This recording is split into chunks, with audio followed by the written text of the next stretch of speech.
Isang magandang araw po sa inyo, Ma'am Luz Minda Valeriano.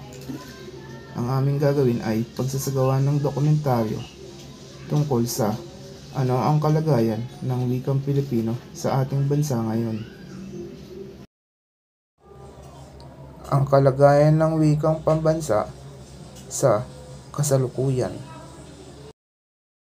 Sa kasalukuyang panahon, ang wikang pambansa ay tila unti-unting nalilimutan. Napansin ko ang paglipas ng salitang katutubo habang pinapalitan sila ng mga hiram ng salita mula sa ibang wika. Nakakalungkot isipin na sa paglipas ng panahon, tila nababawasan na ang pagpapahalaga sa ating wikang kinagisnan. Ang patuloy nitong pag-usbong ay hindi lagi magpapahiwatig ng pag-unlad. Ano nga ba ang kalagayan ng ating wikang pambansa? Pag-usbong ng malawakang media at teknolohiya ay maaaring isa sa mga dahilan kung bakit unti-unting nalilimutan ang ating sariling wika.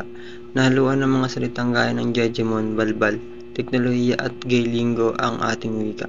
Pati na rin sa impluwensya ng mga K-drama, J-drama at C-drama, Thai drama na nagtutulak sa kabataan na matuto ng Korean, Japanese, Chinese at Thai language at gayahin ang kanilang pananamit.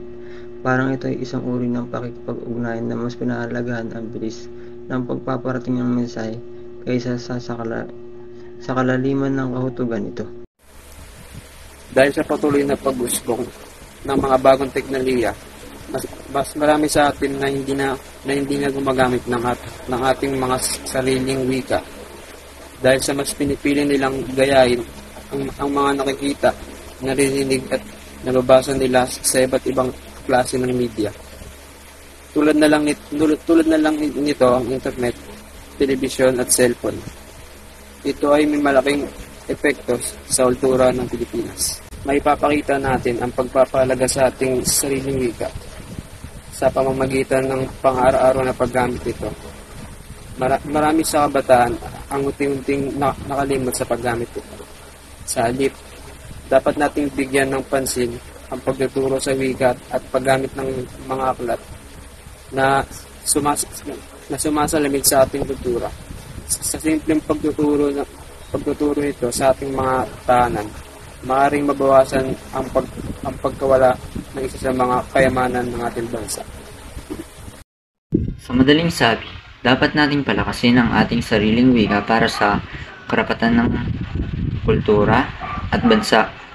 Hindi masama ang pag-aaral at pagtangkilik ng ibang wika, ngunit ang masama ay ang paglimot sa pinanggalingan. Marami ang nagsasabi na ang wika ay kaluluwa at salamin ng isang bansa.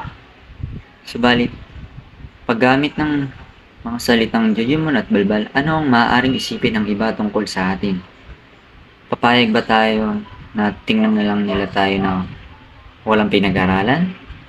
Oo, maaaring sumabay tayo sa paggamit ng mga umuusbong na salita. Ngunit paano na ang ating sariling wika, ang wikang Pilipino? Tuloy ang pag-unlad ng komunikasyon, ngunit kasama nito ang unting-unting paglubog ng ating sariling wika. May magagawa pa tayo upang mapabuti ito? Ang pag-aaral ng wikang Pilipino at iba pang katutubong wika ay mahalaga. Sanayin natin ang ating sariling upang maging bihasa sa paggamit ng ating sariling wika. Tulad ng sinabi ni Rizal, ang hindi marunong magmahal sa sariling wika ay higit pa sa hayop at malansang isda. Hindi pa uli ang lahat. Marami pa tayong magagawa. Mahalaga ang paggamit ng ating wika dahil ito ang nagpapakita ng ating pagiging makabansa.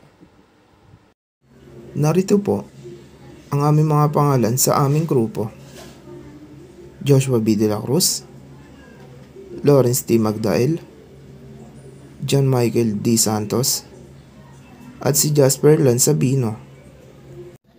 Yun lang po, at maraming salamat po.